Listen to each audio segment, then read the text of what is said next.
knockouts. You know, if that was the case, his face would look like mush. You know, when he's moving his head, he's jabbing. He's slick. A lot of people too, like, since he knocked people out so much, people forget that he's a good boxer. Yeah. Terence Crawford is my favorite fighter of this era. And he's my favorite fighter of this era. So, as friends, as business, in boxing, Terence Crawford wins. But then again, I think about Crawford's abilities and his IQ and his footwork, which Canelo cannot handle. And we know that for a fact. Mike Tyson gave a sharp warning to Canelo after watching Terence Crawford's intense training sessions. He pointed out that each fighter has a unique style, but some gain a killer instinct when the moment calls for it. Tyson said that combining aggression with control makes a fighter almost impossible to beat. He added that Crawford's focus and drive prove he is fully prepared for battle, and that could leave Canelo too vulnerable against such determination. Not long ago. That's what's so crazy. Listen, most of these guys, Alexander Green, Hannibal, Genghis Khan, we have their DNA. That's why some people are savages, because we have these guys' DNA. These guys conquered the world, and look who we are, what level we are. We have their seeds. We have them. Some people, they have those psychopaths. Some people love killing people. Some people love eating people. Some people don't, just like animals, some animals get domesticated quicker than others. And the same in human beings. Some of them get domesticated quicker than others. And some of them just never get domesticated. They're just what they are. So you genetically passed down their makeup. Oh, absolutely. Yeah. I think the way we're so attached to our phones is going to lead to us being attached to some electronic thing that we wind up accepting in our body. No, listen, and it's going to change what people are. Like some iRobot shit, honestly? Yeah, legitimately. Like some kind of cyborg if all of us shit. right now, if our phones stop now, we would start fighting for some reason. Before we figured this shit out, if our phones started now, we would for some reason find reasons to fight. We're so distracted by phones. But I think the thing about phones is you accept the fact that everybody has one. You accept the fact you always have it on you. So it might as well be a part of your body. It's just not connected. And one day it will be.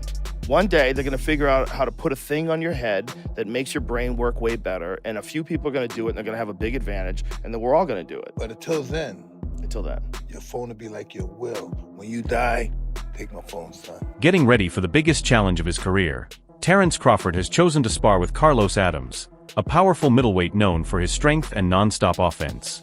This move shows just how serious Crawford is about his upcoming fight with Canelo Alvarez. Since Canelo is naturally the bigger man, Crawford knows he must adjust to taking heavy punches. By testing himself against Adams' power in sparring, he is toughening both his body and mind for the kind of pressure he expects on fight night.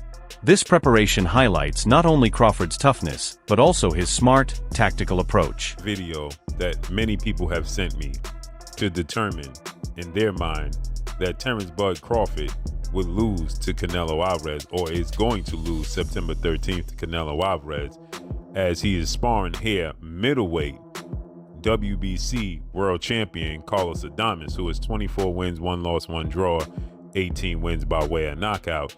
And people are saying that Carlos Adames, who's 5'11" with a 73-inch arm reach, is having his way with Terence Bud Crawford.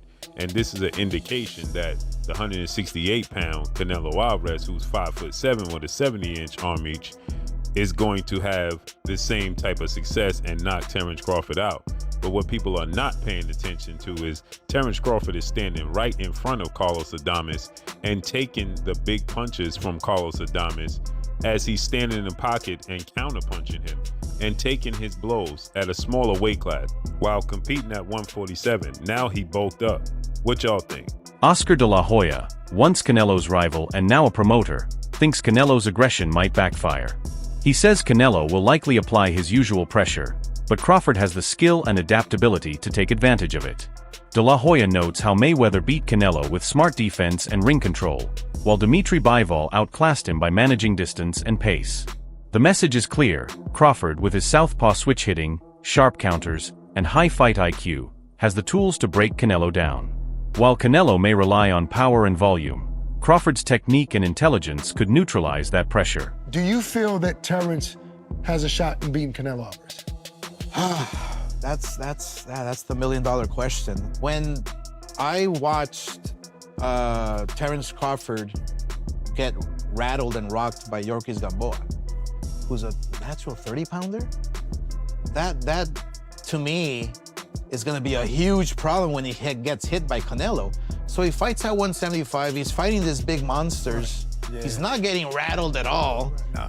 Berlanga's a big kid. Yeah. So it makes me think, I mean, how is Crawford going to keep him away for 12 rounds? Canelo's going to come at him hard. Right. But then again, I think about Crawford's abilities and his IQ and his footwork, which Canelo cannot handle. And we know that for a fact. It happened with Bivol, it happened with Mayweather, who schooled him left and right with no problem. And Canelo was way stronger than Mayweather. So there's Don't you think Canelo's a better fighter than he was then, today? A better fight, yeah, a little better, yeah. His footwork is still the same. He's flat-footed, he's very heavy on his feet. Obviously, Canelo has the power to hurt anyone. In this game, power means a lot. If you can't keep your guy off you, or you don't know how because it's too much pressure, and the one thing about Crawford is that he knows how to handle the pressure. He's a savvy boxer, you know? And he doesn't run, and he has that heart. He's a dog, he has that heart. You want to fight me? I'm going to fight you. Comparisons between Terence Crawford and Alexander Usyk make a lot of sense. Usyk, though smaller at heavyweight, defeated fighters like Anthony Joshua and even challenged Tyson Fury by relying on his speed, footwork, and unshakable confidence. Experts believe Crawford should use the same approach against Canelo, not by trying to be bigger or stronger, but by leaning on what sets him apart. Crawford's timing, precision, and ring control are second to none today. If he stays in his own rhythm, like Usyk did, he can cancel out Canelo's size advantage. The real lesson is that greatness comes from sharpening your own strengths, not copying someone else's. For Crawford, that means trusting his instincts, keeping disciplined, and using his complete skill set to handle power and size. Hard training is important, but smart preparation could be the key. In this fight, his true identity may be his biggest weapon. Evaluate him bulking up and say, you know what? Nah, Terence Crawford, if you want a chance, not just to survive, but a chance to beat Canelo Alvarez, you have to be you. Just like Alexander Usyk was himself to face muscle machines like Anthony Joshua, big, tall enigma in the heavyweight division like Tyson Fury. Now let me quickly give you an example of what I'm talking about. See, when Alexander Usyk fought Anthony Joshua, right? He weighed in at 221. Joshua was 244, giving up 20 pounds, over 20 pounds, almost 25 pounds, right? Alexander Usyk didn't chase Anthony Joshua in terms of trying to bulk up. Oh man, I'm gonna fight this heavyweight. His power is gonna be more than me. His weight, he could overwhelm me with his weight, his height, you know, his power. No, I gotta be the most comfortable fighter I could be. I gotta be comfortable under my own skin. I'm not gonna beat him off power. I gotta beat him off speed. I gotta beat him off movement. I gotta beat him off adjustments. I gotta beat him off IQ, right? So Alexander Usyk didn't have to bulk up to be successful. Now look at this one. Look at when he fought Tyson Fury. He kept the same energy, he kept the same mindset, and it still got him to become an undisputed heavyweight champion. Coach Joel Diaz believes Crawford's skills will give Canelo problems from the opening rounds.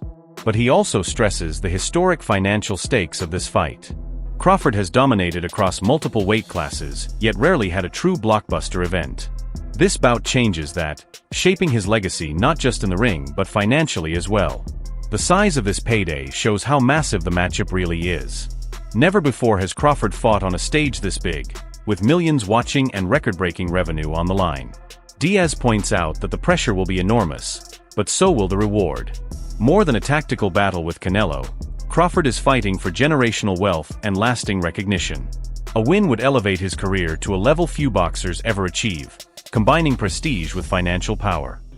You know, he never made those millions of dollars that he deserved to make, and became friends with Turki Al-Sheikh, which Turki Al-Sheikh announced it publicly. Terence Crawford is my favorite fighter of this era. You know, he's my favorite fighter of this era. So as friends, as business, in boxing, Terence Crawford wins. But he wins money.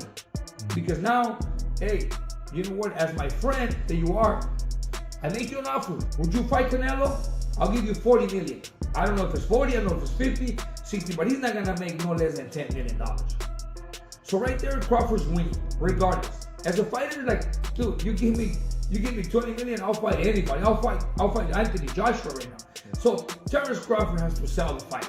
He has to say, I'll beat Canelo, left and right, whatever, right? But we've seen it we've seen it many, many times. When fighters move up 2 divisions to be the champion, they fail. I mean, I saw it with Mikey Garcia when he fought Earl Spence. I saw it when Demetrius Andrade, a 147-pounder, was avoided for years. He moved to 54, he was avoided. He moved to 160, he fought maybe once or twice. Nobody wanted to fight him, so he moves to 68 and fights Benavidez. What happens? He looked good for the first 3 rounds because he's good. But once that heavy monster is coming at you, he'll destroy you. Shakur Stevenson, one of boxing's brightest young stars, is fully confident in Crawford's chances. He dismisses worries about size and weight, noting that both fighters are nearly the same height and that Crawford's body has already adjusted to the jump up. For Stevenson, this fight comes down to skills, not numbers on a scale. Crawford's lean frame and intense training let him fight at higher weights without losing speed. Stevenson argues that the weight gap talk is outdated, given Crawford's natural strength and adaptability. More importantly, he sees Crawford's mental toughness and experience as enough to cancel out any physical edge Canelo might have. For fans, Stevenson's faith makes the matchup even more exciting, showing that the new generation believes Crawford can dethrone boxing's biggest star. Bud gonna cook Canelo. I think he's gonna cook him. I think, Canelo a hell of a fighter, but I think Bud just got all the tools to beat him. You don't think the weight difference is gonna be too big of an advantage? I think y'all make that something, in certain fights, boxing makes it something, not us. like if this was like a Benavidez, he's actually a lot bigger than Bud, so that would like apply. But I feel like with Canelo, he's like physically kind of big, but like height-wise, he's kind of small. So I don't think so now. Corey, how you got a decision to stoppage? Because Brandman and Boozy think that Bud actually might stop him. Me and Boozy talked about that. That's crazy. Me and him got on the phone, talked about it, but I think that's possible. Like, I'm not saying that it's going to happen, but I think it's a possibility if Canelo gets to acting out of line and not understanding that Bud could crack too. So, despite the heavy praise, some critics remain doubtful. They argue that while Crawford's dominance is clear, many of his past opponents did not have the star power or elite reputation that Canelo carries. Aside from Errol Spence Jr., who was undefeated before Crawford beat him, few names on his record hold global recognition. This leads to the question, has Crawford really faced someone on Canelo's level? Skeptics believe that defeating Spence is not the same as overcoming a veteran champion like Canelo. To them, Crawford is stepping into unfamiliar territory. They admit his talent is undeniable, but warn that Canelo's experience on the biggest stages could pose challenges Crawford has never faced before. This to how I feel about Bud. Though I think Bud is an elite fighter. He got mad skills. I ain't impressed with nobody he's beat or fought. I'm not. Earl Spence is the only credible fighter that I put on his resume that I feel like, now that motherfucker right there, okay, you beat him, you're legit. But let's pump the brakes. Let's pump the brakes. I will say this to the day I fucking die, nigga. And I will say it, scream it from the rooftops. And I will be 90 years old and still saying this shit. I'm not giving him no motherfucking respect or props fighting a weight-drained Earl Spence. Who took the fight. Not only did he have a broken orbital bone, he had eye surgery previously, had 2 fucking car crashes where he almost died. Though this is not Bud's fault. This ain't Bud's fault. It ain't Bud's fault that he had them car crashes and he was drinking or doing whatever the fuck he was doing. It ain't Bud's fault he got hurt in training and fucked his eye up and had to pull out of the Manny Pacquiao fight. That ain't Bud's fault. It ain't Bud's fault if it ain't Bud's fault that they put Earl Spence in the ring weight drain like that. That's Earl's fault. Earl waited for this motherfucker. He had been crying. I got videos on my channel. Have you not seen it? I got tons of videos on my channel. Former lightweight champion Mickey Bay sees this as a rare fight that only comes around once in a while, one that mixes excitement with unpredictability. He views the matchup as a true 50-50, which is what makes it so special. Bay explains the stakes clearly. For Crawford, any type of win, whether dominant or close, will secure his place among the greats. For Canelo, though, the pressure is different. If he barely wins on the scorecards, doubts about his decline and weaknesses could overshadow the victory. To protect his legacy, he must win in convincing fashion and prove he is still the king of the ring. Meanwhile, Crawford's reputation grows simply by beating the odds. Even a split decision win would mark a historic achievement for him, while a shaky victory could damage Canelo's standing. This contrast is what makes the fight so compelling.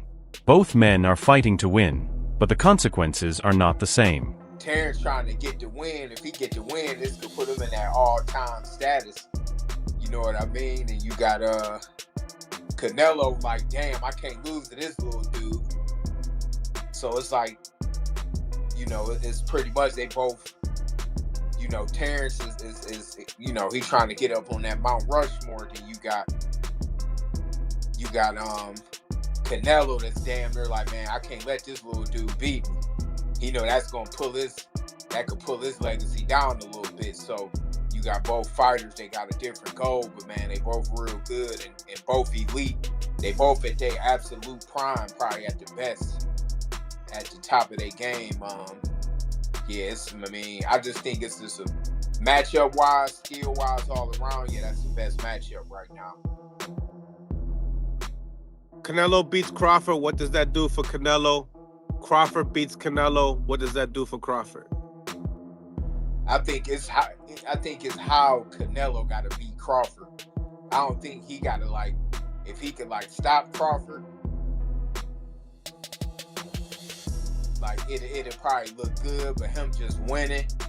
I mean, he'd get his props, you know, from dudes like me and you probably, but I mean, it depends how he wins. To me, Terence has got to win. The latest controversy centers on claims that Crawford's preparation gives him such a big advantage it almost feels like legal cheating. The term isn't meant literally, but highlights how his conditioning, discipline, and strategy make the fight seem unfair. These reports add to the idea that Crawford is doing everything right while Canelo faces growing pressure. From advanced training routines to sparring bigger opponents and relying on unshakable self-belief, Crawford looks to be gaining momentum before the fight even begins. For Canelo, this storyline is risky. If he loses, critics will say it was expected. If he wins, doubts will only quiet down for a while. The talk of Crawford legally cheating only builds the hype, portraying him as the sharpest and most dangerous version of himself yet. September 13th, Las Vegas, Nevada, Allegiant Stadium, when he takes on another first ballot Hall of Famer, 4-division world champion, 2-time undisputed world champion, and reigning undisputed super middleweight world champion, Mexican superstar boxer Saul Canelo Alvarez, who is 63 wins, 2 losses, 2 draws, 39 wins by way of knockout. Terence Crawford had one fight at 154. That was against Israel Majimov, the WBA junior middleweight world champion, right? And since then, Terence Crawford has moved up now to 168 to challenge Canelo Alvarez, okay? And so prior to that, he spent 5 years at what? Welterweight. So the concern that people have for Terence Crawford, rightfully so, is that Terence Crawford will be 38 years of age 2 weeks after the fight. So he's 37, okay? Terence Crawford has one fight at 154. Prior to that, Terence Crawford has been competing, okay, since 2018 for the last 7 years at 147. Since June of 2018, he's been fighting at 147. His only fight outside of that division in the last 5 to 6 years was his fight against Israel Madrimov at 154, which he won, unanimous decision. I thought he handily won, but people thought that he struggled. Israel Madrimov is now 10 wins, 2 losses, 1 draw, 7 wins by way of knockout because he lost his last fight to Mexican superstar, WBC junior middleweight interim champion Virgil Ortiz Jr. That wraps up today's video. Make sure to stay tuned for the next one.